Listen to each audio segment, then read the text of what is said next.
विद्यार्थ्यांनो, problem set 2 algebra quadratic equation मधलं 13th example आपल्याला करायचं आहे. त्या 13th एक्झाम्पलला सुरुवात करायच्या आधी मी तुम्हाला एक गोष्ट सांगतो, ती अशी की समजा माझ्याकडे 160 ऑरेंजेस आहेत 160 आणि मला ते 10 स्टुडंट्सना डिस्ट्रीब्यूट करायचे आहेत. मग प्रत्येकाला किती संत्र मिळतील हे आपण कसं काढू? तर आपण नंबर ऑफ ऑरेंजेसला नंबर ऑफ स्टुडंटनी डिवाइड करू. म्हणजे इथे होईल मग 160/10 इक्वल टू 16. हे असतील number of oranges each one get.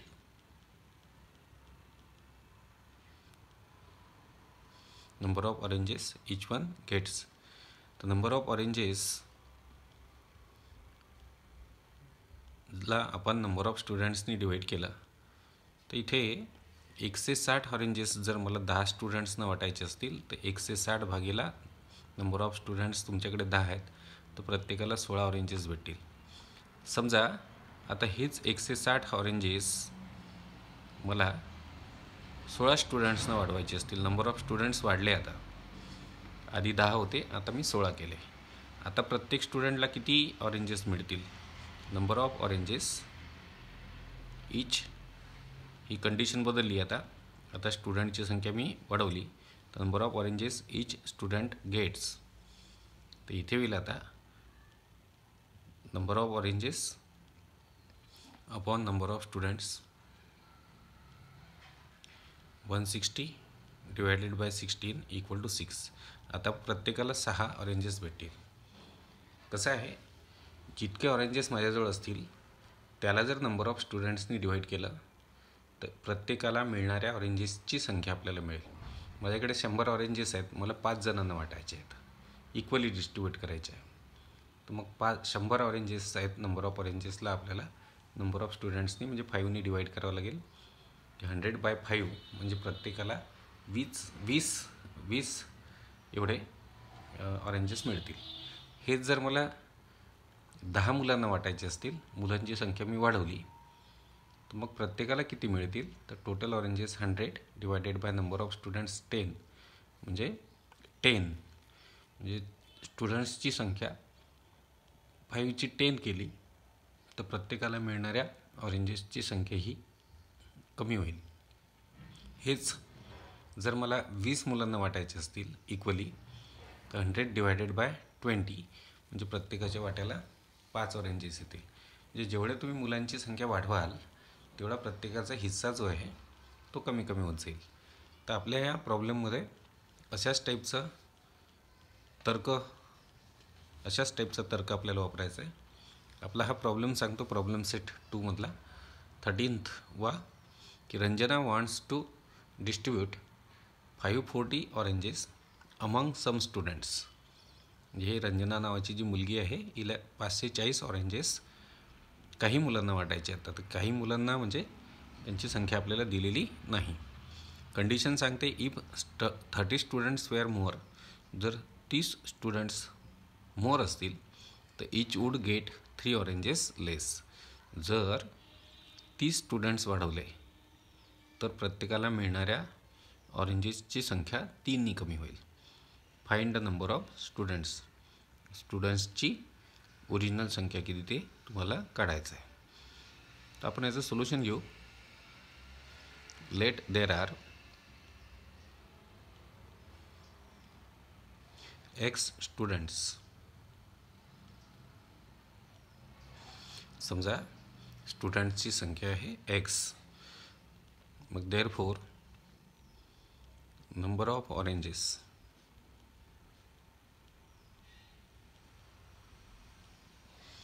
each student gets, याला आपण n1 म्हणू. नंबर of oranges each student gets म्हणजे प्रत्येक स्टुडंटला मिळणाऱ्या ऑरेंजेसची संख्या. तर हे कसं काढावं लागेल आपल्याला? टोटल नंबर ऑफ ऑरेंजेस, हे तुमच्या सोयीसाठी लिहितो आहे मी, हे नाही लिहिलं तरी चालेल, पण तुम्हाला आपण काय केलं ते कळलं पाहिजे. Upon number of students. Total number of ऑरेंजेसला नंबर ऑफ स्टुडंट्सनी जर डिव्हाइड केलं तर प्रत्येकाला किती ऑरेंजेस मिळतील ते तुम्हाला भेटेल. म्हणजे इथे पहिल्या कंडिशनमध्ये जेव्हा एक्स मुलं होते तेव्हा प्रत्येकाच्या वाट्याला 540/x एवढे ऑरेंजेस येतील. Now if number of students are increased, जे वाढवलं आहे, by 30, then students will be, जर स्टुडंट्सची संख्या 30ने वाढवली तर स्टुडंट्स होतील x+30. मग आता इन दिस केस संत्र तर तेवढेच आहेत, मुलांची संख्या वाढली, तर अशा स्थितीत in this case number of oranges each student gets. आता प्रत्येकाला पहा किती ऑरेंजेस भेटतील. एकूण ऑरेंज, हाच फॉर्म्युला आपल्याला वापरावा लागेल. एकूण ऑरेंजेस आहेत 540 आणि आता मुलं वाढले आणि याला N2 म्हणतो आहे आपण, याला N2 बनायचं आपण. 540/x+30 एकूण संत्र्यांची संख्या भागेला एकूण स्टुडंट्सची संख्या. आता पहा फ्रॉम गिवन कंडिशन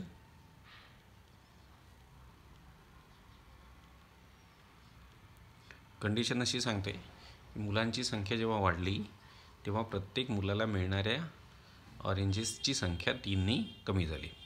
आता जेव्हा मुलं x होते तेव्हा प्रत्येक मुलाला N1 म्हणजे 540/x एवढे ऑरेंजेस भेटत होते. मग मुलांची संख्या 30ने वाढल्यावर प्रत्येक मुलाला मिळणाऱ्या ऑरेंजेसची संख्या ती झाली N2, ती आहे 540/x+30. तर ही जी संख्या आहे म्हणजे स्टुडंट्सची संख्या 30ने वाढल्यावर प्रत्येक स्टुडंटला मिळणाऱ्या ऑरेंजेसची संख्या म्हणजे ही N2 जी आहे ही 3ने कमी आहे. म्हणजे आपल्याला कंडिशन सांगते की आधी प्रत्येकाला जेवढे संत्र मिळत होते त्याच्यापेक्षा मुलं वाढल्यावर 30 मुलं वाढल्यावर प्रत्येकाला मिळणाऱ्या ऑरेंजेसची संख्या ही 3ने कमी झाली. मग फ्रॉम गिवन कंडिशन N1 म्हणजे पहिल्यांदा मुलांना मिळणाऱ्या संत्र्यांची संख्या मायनस N2 म्हणजे मुलं वाढल्यावर प्रत्येक मुलाला मिळणाऱ्या संत्र्यांची संख्या, याच्यात डिफरन्स आहे 3चा. म्हणजे पहिल्या कंडिशनमध्ये प्रत्येक मुलाला 3 संत्र जास्त भेटत होते, दुसऱ्या कंडिशनमध्ये प्रत्येक मुलाला 3 संत्र कमी भेटत होते. मग पहिले मिळणाऱ्या संत्र्यांची संख्या मायनस दुसऱ्यांदा मिळणाऱ्या संत्र्यांची संख्या ही हा डिफरन्स 3चा आहे. आता याच्यामध्ये मी व्हॅल्यूज टाकतो.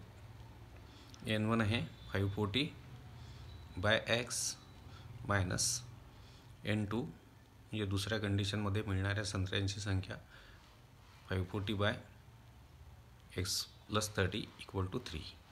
आता याला मी सॉल्व करत नेतो. पहिल्यांदा हा 540 आपल्याला उडवायचा आहे, तर आपण असं करू, हे वर आहे तर आपण करू dividing the equation by 540.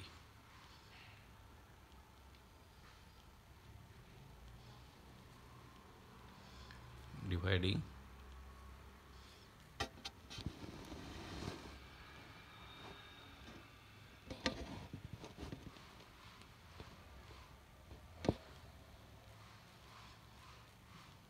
The equation by 540. मग हे 540ने डिवाइड करणे म्हणजे इथे खाली 540 येतील, 540ने 540ला भाग जाईल एकचा, आपल्याला भेटेल 1/x मायनस इथे पण 540 खाली येतील, x+30ला इंटू असतील ते खाली डिवाइड करतो आहे आपण, या 540ने या 540ला भाग जाईल 1/ काय राहील मग खाली 540चा भाग गेला, खाली राहतील x+30 = या 3ला सुद्धा तुम्हाला 540ने डिवाइड करावं लागेल. मग आता या दोघांचा डिफरन्स घेतो. पहिले डिनॉमिनेटरचं प्रोडक्ट करू, x × x+30 आता न्यूमरेटर घेतो 1 × x + 30, क्रॉस पद्धत वापरतो आहे डिफरन्स घ्यायला. -1 × x, हे मायनस घेतलं मध्ये 1 × x + 30 -1 × x आणि डिनॉमिनेटर या दोघांचा प्रॉडक्ट. आता बघा इथे 3नी 540ला 180चा भाग जातो म्हणजे 1/180.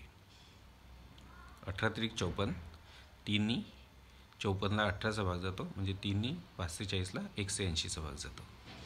आता हे +x -x कॅन्सल होतील, इथे राहतील 30 वरती, खाली राहील x × x x² plus into plus plus x × 30 30 x = 180. आता हा प्रॉडक्ट घेतो क्रॉस मल्टिप्लिकेशन x² + 30x × 1 म्हणजे x² + 30x आणि इक्वल टू पुन्हा 30 आणि 180चं प्रॉडक्ट 18 × 3 = 54 आणि 2 शून्य येतील याच्यावरती. ह्या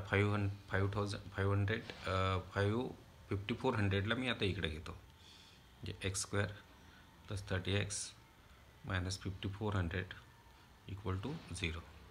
आता स्क्वेअर टर्मचा कोइफिशियंट आणि कॉन्स्टंट कोइफिशियंट यांचा प्रॉडक्ट करतो मी, चिन्हांचा गट, प्लस इंटू मायनस मायनस 1 × 5400 म्हणजे 5400. आता मला 5400चे फॅक्टर्स पाडायचे आहे.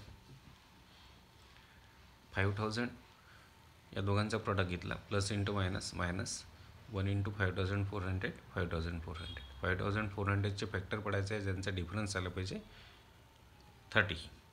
त्याचे फॅक्टर तुम्हाला माहिती आहे 90 आणि 30, सॉरी 90 आणि 60. 9 6 54 होतात आणि 2 0 येतील. तर 90 आणि 60 हे असे फॅक्टर आहेत 5400चे ज्यांचा डिफरन्स, या दोघांचा डिफरन्स जो आहे तो 30 येतो आहे. तर हे फॅक्टर्स मी सिलेक्ट केले 90 अँड 60. आता पहा प्रॉडक्ट निगेटिव्ह असतो तेव्हा एक फॅक्टर प्लस असतो, एक फॅक्टर मायनस. मिडल टर्मचं साईन प्लस आहे, ते मोठ्याला देत असतात, लहान्याला मायनस द्याल. मिडल टर्मच्या व्हेरिएबलनी म्हणजे एक्सनी दोघांनाही तुम्ही मल्टिप्लाय कराल. मग हे आता आपण पुढे सोडू. x² + 30 + 90x - 60x - 5400 = 0. आता मी पुढचं इथे सोडवतो.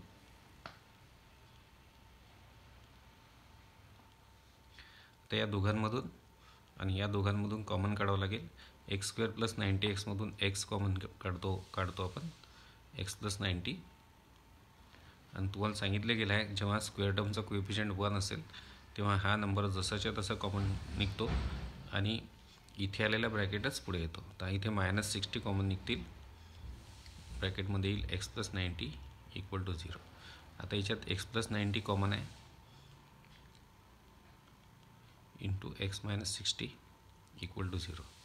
x + 90 = 0 or x - 60 = 0. x = -90 और x = 60.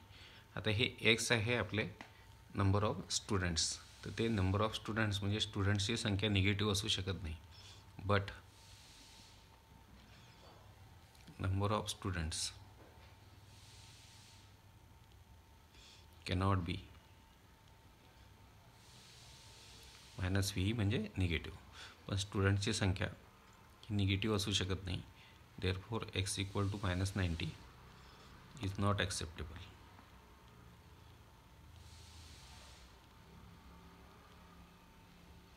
म्हणजेच देअरफॉर x = 60. म्हणजे स्टुडंट्स किती आपल्याला असं विचारलं होतं. तर देअरफॉर नंबर ऑफ स्टुडंट्सची संख्या होईल 60. तर हे 13th एक्झाम्पल झाला. आता आपण 14th एक्झाम्पलकडे येऊ. 14th एक्झाम्पल असं आहे की mister Dinesh owns an agricultural farm at village Talwel. Dinesh नावाच्या व्यक्तीकडे तळवेल या गावाला ॲग्रिकल्चरल म्हणजे शेती आहे. The length of farm is 10 metre more than twice the breadth. जे फार्म जे आहे त्याची लांबी रुंदीच्या दुपटीपेक्षा 10 मीटरनी जास्त आहे. In order to harvest rain water harvest करण्यासाठी ही dug a square shape pond inside the farm. आपल्याला आता ही फिगर काढलेली आहे. या फिगरमध्ये हे रेक्टँग्युलर फार्म आहे. याची रुंदी आपण एक्स घेतो आहे, एक्स मीटर.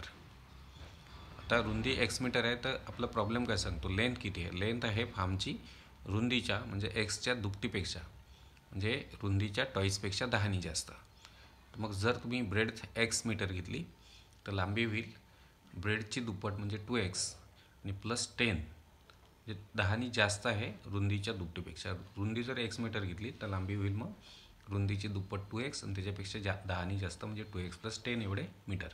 आता हा जो तुमचा पॉइंट आहे हा रेक्टँग्युलर आहे आणि याच्या साईडची जी लेंथ आहे, प्रत्येक साईड याची सारखी आहे, याच्या साईडची लेंथ आहे तुमच्या फार्मच्या रुंदीच्या 1/3. म्हणजे साईड ऑफ फार्म जे होईल, साईड ऑफ पॉन्ड जे होईल, साईड ऑफ पॉन्ड ती होईल 1/3 इंटू ब्रेडथ ऑफ फार्म. हे 1/3 इंटू फार्मची ब्रेडथ आहे तुमची एक्स, 1/3 इंटू एक्स म्हणजे x/3. 1/3ने एक्सला मल्टिप्लाय केलं तर x/3 एवढे मीटर. तर हे x/3 मीटर ही आहे तुमच्या या इथे लिहितो मी, x/3 ही आहे तुमचा हा जो पॉइंट आहे याच्या साईडची लेंथ. ही साईडची लेंथ जी आहे ही तुमच्या फार्मच्या रुंदीच्या 1/3 आहे. आता इथे आपल्याला काय काय काढायला सांगितलं आहे, लांबी रुंदी काढायची आहे फार्मची आणि हा पॉइंट जो आहे याच्या साईडची लेंथ तुम्हाला काढायची आहे. तर ही फिगर मी घेतली तर इथे मी लिहितो आहे लेट ब्रेडथ घेतो मी फार्म बी एक्स मीटर. समजा फार्मची ब्रेड जी आहे ती एक्स मीटर आहे. मग देअरफॉर द कंडिशन पहा कशी आहे इथे, the length of farm is 10 metre more than twice the breadth. मग लेंथ जी होईल फार्मची ती असेल ब्रेडच्या म्हणजे रुंदीच्या म्हणजे एक्सच्या, रुंदी एक्स घेतलेली आपण, दुपटीपेक्षा म्हणजे रुंदीची दुप्पट केली तुम्ही 2x, रुंदी एक्स मीटर घेतली आहे तुम्ही फार्मची, ही त्याची दुप्पट म्हणजे 2x, याच्यापेक्षा 10 जास्त एवढे मीटर ही होईल तुमच्या फार्मची लेंथ. आता इथे आपण साईड ऑफ पॉन्ड पण काढून घेऊ. पॉन्डची जी साईड आहे ती आहे 1/3 इंटू ब्रेडथ ऑफ फार्म, फार्मच्या रुंदीच्या 1/3 म्हणजे होईल 1/3 इंटू एक्स म्हणजे होईल 1/3 इंटू एक्स म्हणजे x/3 एवढे मीटर. आता मी एरिया काढतो आहे, पहिल्यांदा एरिया ऑफ फार्म काढतो आहे मी. एरिया ऑफ रेक्टँग्युलर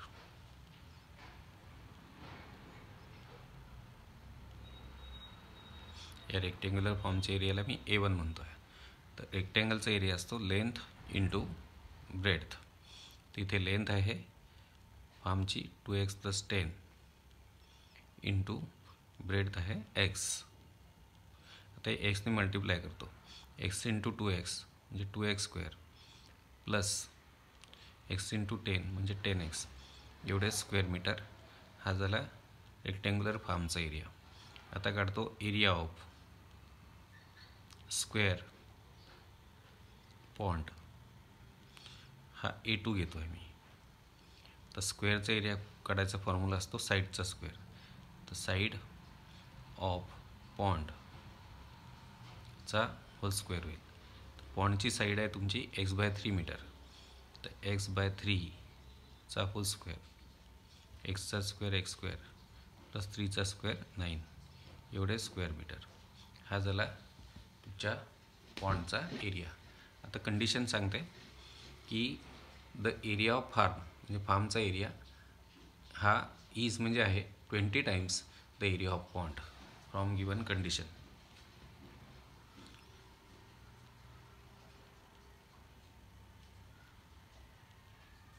गिवन कंडिशनवरून A1 म्हणजे एरिया ऑफ पॉन्ड जो आहे फार्म जो आहे हा आहे 20 टाइम्स इंटू A2. कंडिशन सांगते फार्मचा एरिया हा पॉन्डच्या एरियाच्या 20 टाइम्स आहे. The area of farm is 20 times the area of pond. तर फार्मचा एरिया होता A1, तर हा A1 जो आहे हा पॉन्डच्या एरियाच्या म्हणजे A2च्या 20 टाइम्स आहे. तर A1 टाका आता पहिले तुम्ही इथे 2x² + 10x equal to 20 into A2 टाका तुम्ही पॉन्डचा एरिया x² / 9. तर पहिल्यांदा तुम्ही हा प्रॉडक्ट आपण करून घेऊ. इकडे घेतो मी, या साईडला येतो. 2x² + 10x equal to 20x² / 9. एक काम करू शकता तुम्ही, याला 2नी जर डिवाइड केलं या इक्वेशनला तर इथे 2नी 2ला भाग. एक काम करू आपण, डिवायडिंग द इक्वेशन बाय 2. तिथे 2नी भाग जाईल या 2ला, म्हणजे इथे राहील x². याला 2नी डिवाइड केलं तर 5x. याला 2नी जर इथे 2नी डिवाइड करणं म्हणजे इथे 2 येईल, 2 इंटू मग 2नी या 20ला भाग जाईल 10चा, म्हणजे 10x² / 9 असं. आता हा 9 इकडे घेऊन घेतो.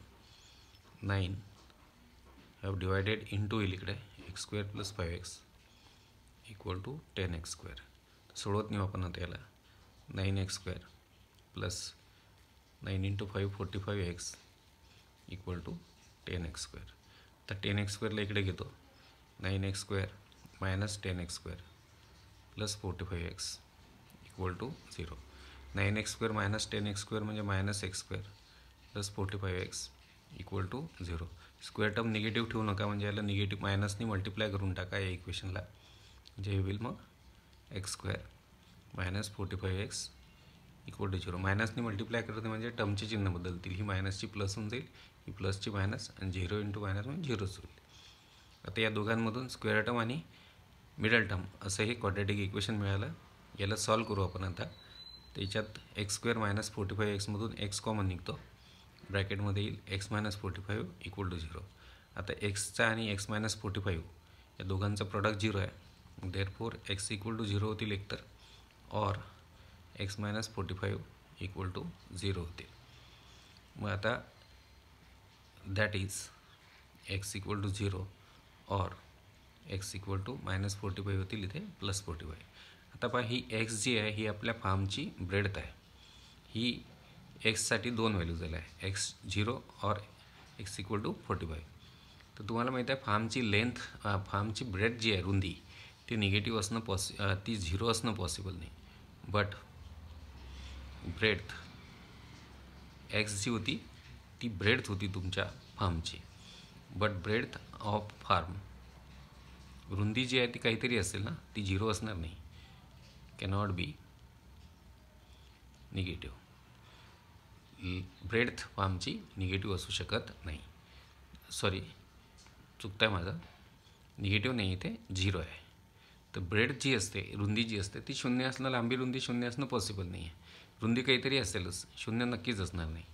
But breadth of farm cannot be 0. Therefore x equal to 0 is not acceptable. आणि देअरफॉर मग x इक्वल टू 45. आता मी उत्तर लिहितो आहे. देअरफॉर लेंथ ऑफ फार्म, तर तुमच्या फार्मची लेंथ होती 2x + 10, म्हणजेच 2 इंटू 45 + 10. 45 इंटू 2 म्हणजे 90 + 10 इक्वल टू 100 एवढे मीटर्स. ही आली तुमच्या फार्मची लेंथ. आता ब्रेडथ ऑफ फार्म, फार्मची ब्रेडथ होती x मीटर, म्हणजेच 45 मीटर. ही आली फार्मची breadth. And side of square pond, square शेपचा जो पॉन्ड होता त्याची साईड होती x/3 मीटर, म्हणजेच 45/3 मीटर म्हणजेच 15 मीटर. तर अशा पद्धतीने लेंथ मिळाली फॉर्मची 100 मीटर, ब्रेड मिळाली फॉर्मची 45 मीटर आणि साईड मिळाली स्क्वेअर पॉईंटची 15 मीटर. तर हे एक्झाम्पल आता इथे संपलं.